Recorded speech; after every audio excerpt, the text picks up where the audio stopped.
तो guys finally आज हम बात करेंगे लुकिज्म के चैप्टर नंबर 545 के बारे में। और पिछले वीडियो की एंड में और आज की वीडियो की स्टार्टिंग में हम देखते हैं जैग्योना ने एक तरीके से डैनियल लोगों को धोखा दे दिया होता है, क्योंकि उसने टेसोमा के एक सरप्राइज अटैक मार के उसको जमीन में चिपका दिया होता है और टेसोमा उठने की हालत में बिल्कुल भी नहीं होता। ऊपर से जैग्योना जिनरैंग के कंधे में हाथ रख देता है और डैनियल लोगों को कहता है कि मैं जिनरैंग के साथ हूँ। ये बात सुन के डैनियल लोग काफी ज्यादा हैरान होते हैं, इसलिए विंजिन हैरान होते हुए कहता है, क्या ये तो यहाँ पे हमारी मदद करने के लिए आया था ना। वास्को कहता है, क्या आखिर तुम्हारा इस बात से क्या मतलब है कि तुम उनकी तरफ हो। लेकिन जैक इन सब में काफी ज्यादा उतावला है, इसलिए चिल्ला के डैनियल को कहता है, ओए डैनियल पार्क कुछ बोल, आखिर यहाँ पे ये सब कुछ क्या चल रहा है। यहाँ पे ये जो कुछ भी चल रहा है तुझे इस बारे में कुछ ना कुछ पता है ना। लेकिन डैनियल तो खुद जैग्योना को देख के किलसा पड़ा होता है। डैनियल का भी काफी ज्यादा गंदा वाला मूड खराब हो रहा होता है और हम देखते हैं डैनियल की एक पुरानी मेमोरी जहाँ पे वो अपनी छोटी बॉडी में रह के बात कर रहा होता है स्टीव हॉन्ग से। और जैसे मुझे जेम्स ली के ऊपर पहले से शक था, वैसे ही स्टीव हॉन्ग को भी जेम्स ली के ऊपर पहले से शक था। स्टीव हॉन्ग डैनियल को समझा रहा होता है कि ये जेम्स नाम का बंदा सही नहीं है, इसीलिए लिटिल डैनियल स्टीव हॉन्ग को कहता है, क्या जेम्स ली सही इंसान नहीं है, लेकिन तुम ऐसा क्यों बोल रहे हो। जेम्स ली यानी कि डियागो कैंग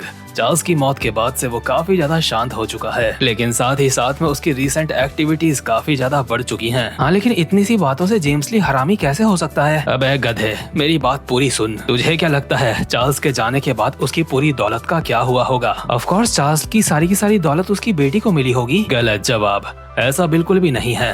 एक मिनट, अब मुझे ऐसा मत कहना कि चार्ल्स की सारी दौलत डियागो कैंग के पास गई है। वैसे ये कहना भी गलत ही होगा कि उसकी सारी दौलत डियागो कैंग के पास गई है। चार्ल्स ने अपनी प्रॉपर्टी अपनी डॉटर, गन या फिर डियागो कैंग के नाम पे नहीं करी है। और इसके बाद हमें एक पुराना सीन दिखाया जाता है जहाँ पे यूजिन, हैदर की माँ और साथ में स्टीव हॉन्ग ये सारे के सारे मीटिंग कर रहे थे। और वहीं पे स्टीव को भी ये बात पता चली थी कि चार्ल्स ने अपनी प्रॉपर्टी गन डियागो कैंग या फिर अपनी बेटी के नाम नहीं करी है। और ये बात अभी स्टीव सारी की सारी डैनियल को बता रहा होता है, इसलिए डैनियल कहता है, हाँ ठीक है, अगर चार्ल्स ने अपनी प्रॉपर्टी गन डियागो कैंग या फिर अपनी बेटी के नाम नहीं करी है तो तुम्हें डियागो कैंग के ऊपर शक क्यों है। डैनियल पार्क, अब मैं जो बोलने वाला हूँ उसको ध्यान से सुनियो, क्योंकि ये बात तेरी जिंदगी में भी तेरे काफी ज्यादा काम आने वाली है। क्या आपका इस बात से क्या मतलब है। मैं तुझसे कहना चाहता हूँ, जो हमेशा तेरे सामने होता है सिर्फ उसके ऊपर फोकस मत किया कर। अगर तू मुश्किल सिचुएशंस में सरवाइव करना चाहता है तो तेरा ध्यान सिचुएशन के ऊपर होना चाहिए, ना कि उस सिचुएशन के लोगों के ऊपर। जरा ये बात सोच के देख,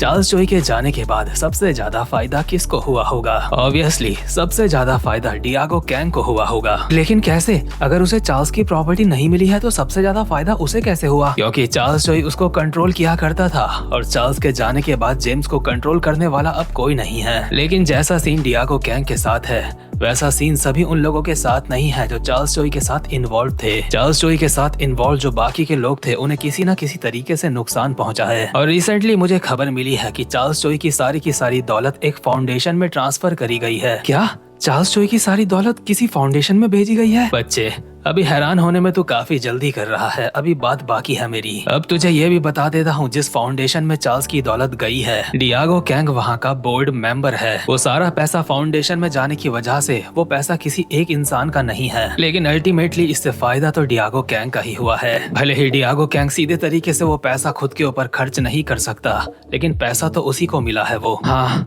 तुम्हारी बातों से अब मुझे भी लग रहा है कि उसमें कुछ गड़बड़ है, लेकिन तुम्हें ये सारी की सारी बातें बताने के बावजूद भी मैं तुमसे कहना चाहता हूँ, अभी हमें उसे ऑब्जर्व करना होगा, उसी के बाद कुछ फैसला करना होगा। डैनियल पार्क, ये बात याद रखियो, अभी जंग खत्म नहीं हुई है। और इसी समय डैनियल को मैसेज आता है जेम्स ली का, यानी कि डियागो कैंग का, जो उसे अभी टेलर सूट की दुकान में बुला रहा होता है। स्टीव की बातों से डैनियल को भी जेम्स के ऊपर शक तो हो गया होता है, लेकिन उसके बावजूद भी वो वहाँ पे जाता है। और इसके बाद हम वही पुराना सीन देखते हैं जो हमने पहले देखा था, यानी कि जेम्स ली डैनियल को कहता है कि चार्ल्स चोई के बीज कहीं और भी पनप रहे हैं और हम दोनों साथ में मिलकर ऐसी सोसाइटी बनाएंगे जहाँ पे बुराई नहीं होगी। बुशान में अभी कोई ऐसा है जो 4 गैंग चला रहा है, बिल्कुल चार्ल्स चोई की तरह। और डैनियल पार्क, तुम्हें जाके उन सबको रोकना है। लेकिन पिछली बार जब हमें ये सीन दिखाया गया था तो उस वक्त हमें डैनियल का पर्सपेक्टिव नहीं दिखाया गया था, इसलिए इस वक्त हम देखते हैं जब जेम्स डैनियल को ये सारी की सारी बातें बोल रहा होता है तो डैनियल अपने मन में कहता है, क्या ये एक ऐसी सोसाइटी बनाना चाहता है जहाँ पे बुराई नहीं होगी।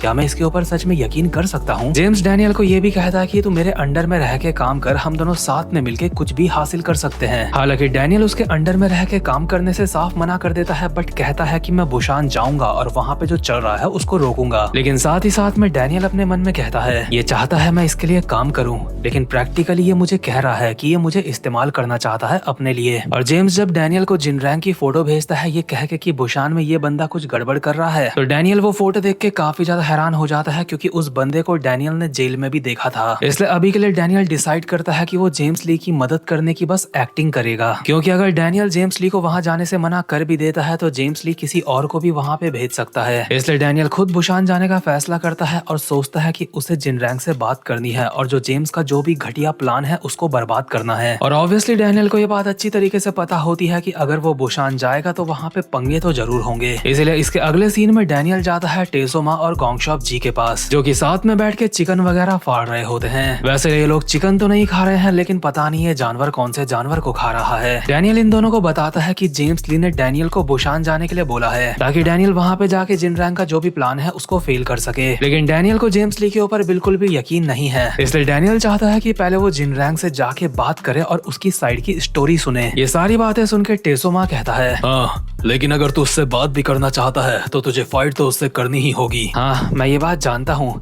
इसीलिए तो मुझे तुम्हारी मदद चाहिए। हम लोग रिटायर हो चुके हैं और तू हमसे हाथापाई करवाना चाहता है। ये कोई ऐसा फैसला नहीं है जो हम एकदम से ले सकते हैं। हाँ, वो सारी बातें छोड़, ये बता आखिर अभी जेम्स ली कहाँ पे है? माफ करना, लेकिन अभी मैं तुम्हें ये बात नहीं बता सकता, लेकिन आगे मैं तुम्हें उससे जरूर मिलवाऊंगा, मुझे यकीन है। वैसे भी उसने अपने चेहरे पे जो नकाब पहना है वो उसका उतरने वाला है। इसके बाद दोबारा से सीन शिफ्ट होता है और हम दोबारा से एक पुराना सीन देखते हैं दूसरे पर्सपेक्टिव से, यानी कि डैनियल जब बस में बैठ के बुशान जा रहा था। डैनियल आराम से बैठ के अपने मन में बोल रहा होता है आखिर ये जिनरैंग किस तरीके का इंसान होगा और आखिर बुशान किस तरीके की जगह होगी। जेम्स ली ने मुझे कहा था कि मुझे बुशान अकेला नहीं जाना चाहिए, इसलिए मुझे लगता है कि मुझे काफी ज्यादा चौकन्ना रहना होगा। और ऑब्वियसली इस वक्त डैनियल के साथ जैक्योन ना भी होता है जो बस को चला रहा होता है। डैनियल जैक्योन ना को बताता है कि उसने अपने सारे बंदे रेडी कर दिए हैं बुशान चलने के लिए, और जैक्योन ना डैनियल को कहता है कि तेरे सारे बंदे काफी नहीं होंगे बुशान के लिए। जैक्योन ना को लग रहा होता है कि फर्स्ट जनरेशन के बंदों को बुशान में काफी ज्यादा दिलचस्पी है। डैनियल को इसकी हरामखोरी वाली स्माइल के ऊपर पूरा शक हो रहा होता है, इसलिए डैनियल ने बस में ही डिसाइड कर लिया था कि इसके ऊपर तो डैनियल पूरी नजर रखेगा और हमेशा सतर्क रहेगा जब ये आसपास होगा। बट प्रेजेंट मोमेंट में जैक्योन ना ने टेसोमा को एक लात मार के डैनियल के सामने ही जमीन में चिपका दिया है। इसलिए डैनियल खड़ा खड़ा अपने मन में कहता है मुझे लग रहा था कि मैं काफी ज्यादा सतर्क हूँ, लेकिन मैं सतर्क नहीं था। जैक्योन ना उससे भी ज्यादा खतरनाक इंसान है जितना मैंने सोचा था। बट इतने में ही जिनरैंग अपनी सिगरेट जलाते हुए कहता है जैक्योन ना, आखिर तू और मैं एक तरफ में क्यों हैं? क्या हम दोनों एक तरफ में नहीं हैं क्या? इसके बाद जैक्योन ना जिनरैंग को कहता है हार मानने के लिए और चुपचाप से जेम्स ली के सामने सरेंडर करने के लिए। लेकिन ऑब्वियसली जिनरैंग जैक्योन ना की बात नहीं मानता, क्योंकि जेम्स ली ने जिनरैंग के बंदों के साथ काफी ज्यादा गलत करा होता है, उनके पार्ट्स काट दिए होते हैं बॉडी के। जिनरैंग जैक्योन ना के कहने पे जेम्स ली की तरफ तो नहीं आता, लेकिन जैक्योन ना की काफी ज्यादा गंदी बेइज्जती करता है उसे एक बेकार सा कुत्ता कह के। जिनरैंग के इतना कहते ही जैक्योन ना एक खतरनाक सी लात मारता है जिनरैंग के मुंह पे, जिससे जिनरैंग के मुंह से खून निकलने लगता है और वो पीछे की तरफ जाता है। और जैक्योन ना कहता है मुझे बस खुद तुझे जेम्स ली के पास ले जाना होगा, उसके बाद सारी की सारी चीजें जेम्स ली खुद हैंडल कर लेगा। लेकिन इतने में ही बगल से जिनरैंग के साथ के काफी सारे बंदे जैक्योन ना के ऊपर हमला करने के लिए आ रहे होते हैं। लेकिन जैक्योन ना घूर के उन सब की तरफ देखता है और कहता है तुम में से पहला इंसान जो मेरे ऊपर हाथ उठाने की कोशिश करेगा मैं उसे मार दूंगा। इन सब की अभी जैक्योन ना को देख के ही फट चुकी होती है और सारे रुक चुके होते हैं, क्योंकि इतना तो इनको भी समझ आ रहा होता है कि ये जैक्योन ना का कुछ नहीं उखाड़ सकते। लेकिन शैंग बेक लोगों की बात थोड़ी सी अलग है। शैंग बेक साइड से उछलता हुआ आता है और एक हमला करता है जैक्योन ना के ऊपर, लेकिन जैक्योन ना अपने हाथ से शैंग बेक के घुटने को रोक लेता है और शैंग बेक अब भी चिल्ला के बोल रहा होता है जैक्योन ना हरामजादे, तो आखिरकार तू जेम्स ली का कुत्ता बन ही गया हा? और साथ ही में जिनरैंग की गैंग का नंबर 3 का बंदा भी जैक्योन ना के ऊपर एक मुक्का मार देता है। लेकिन जैक्योन ना ने इन दोनों के हमलों को ब्लॉक कर लिया होता है और इन दोनों को एक ही बारी में इधर उधर फेंक देता है। इन दोनों को इतनी फोर्स से पटका गया होता है कि इनको यकीन नहीं आ रहा होता है कि इन्हें किस तरीके से मारा गया है, क्योंकि इनको काफी ज्यादा डैमेज पहुंचा होता है। इसके बाद जैक्योन ना दोबारा से कहता है ये सब कुछ करने के मेरे पास मेरे अपने रीजंस हैं, मैं भी ये करना नहीं चाहता हूँ हूँ, लेकिन मुझे ये करना पड़ेगा। इतने में ही जिनरैंग साइड से आता है और जैक्योन ना के ऊपर एक हमला करता है, जिसको जैक्योन ना डॉज कर लेता है। लेकिन इसके अगले वाले हमले को जैक्योन ना डॉज नहीं कर पाता, उसको जैक्योन ना को ब्लॉक करना पड़ता है। इसलिए जैक्योन ना जिनरैंग को कहता है, काफी अजीब बात है, क्या तू हमेशा से इस लेवल पे था? मैं तो सोच रहा था गोंगशॉप और टेसो से फाइट करके अब तक तू थक चुका होगा। जिनरैंग,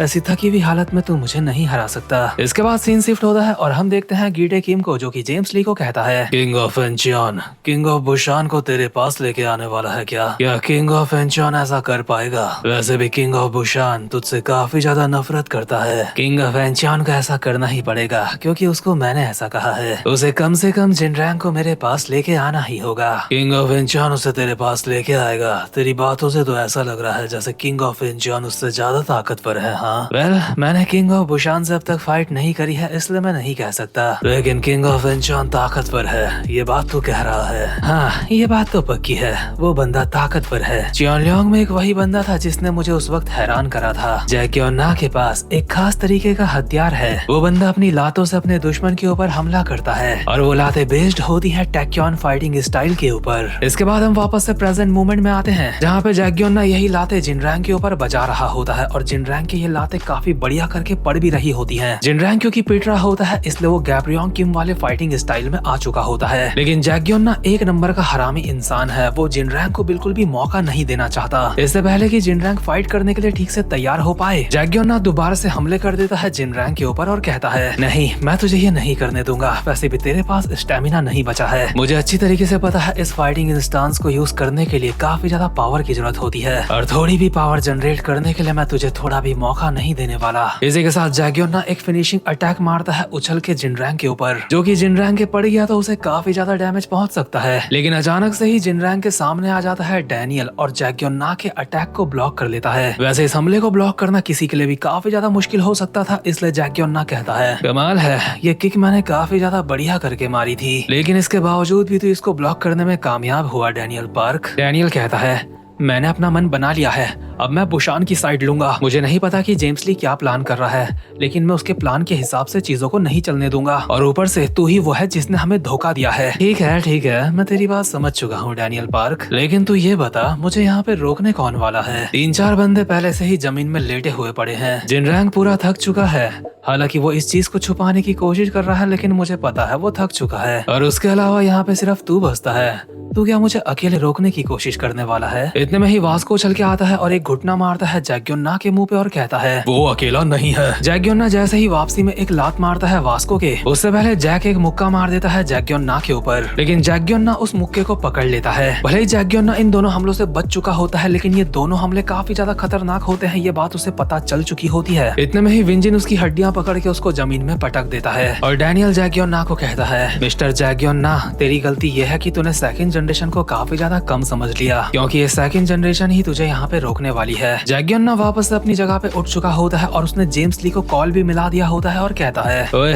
तूने तो कहा था कि सेकंड जनरेशन काफी ज्यादा कमजोर है, लेकिन तूने जो मुझे बताया था यहाँ पे चीजें उससे काफी ज्यादा अलग हैं। लगता है मेरे पास अब और ज्यादा कोई चॉइस नहीं बची है। ऑब्वियसली फोन अभी स्पीकर पे होता है और जेम्स ली कहता है, मिस्टर डैनियल पार्क, आखिर वहाँ पे क्या चल रहा है? क्या तू सच में मेरा दुश्मन बनने की सोच रहा है? जेम्स ली, तुझे क्या लगता है तू ऐसे ही मुझे मैनिपुलेट कर सकता है? आखिर तेरा प्लान क्या है और तू बुशान में क्या करने की सोच रहा है? तू जो भी सोच रहा है, चीजें तेरे हिसाब से नहीं चलेंगी। मैंने अपना रास्ता चुन लिया है, अभी से और इसी पल से मैं तुझे रोकने वाला हूँ। और देखो, मैंने आपको अपनी प्रिडिक्शन वीडियो में कहा था कि डैनियल को आगे चल के जेम्स ली के ऊपर शक होगा और वो जिनरैंग की साइड ले लेगा, यानी कि मेरी एक और प्रिडिक्शन सच हो चुकी है। तो इसी बात पे वीडियो पे लाइक तो बनता है। वैसे ज्यादातर लोगों ने चैनल को तो सब्सक्राइब कर लिया होगा, लेकिन जितनों ने नहीं करा वो कर लो, क्योंकि अगर आप एक्सप्लेनेशन देखना पसंद करते हो तो यहाँ पे आपको बेस्ट से बेस्ट एक्सप्लेनेशन मिलेंगी। और अब मैं मिलता हूँ आपसे अपनी नेक्स्ट वीडियो में, तब तक के लिए गुड बाय।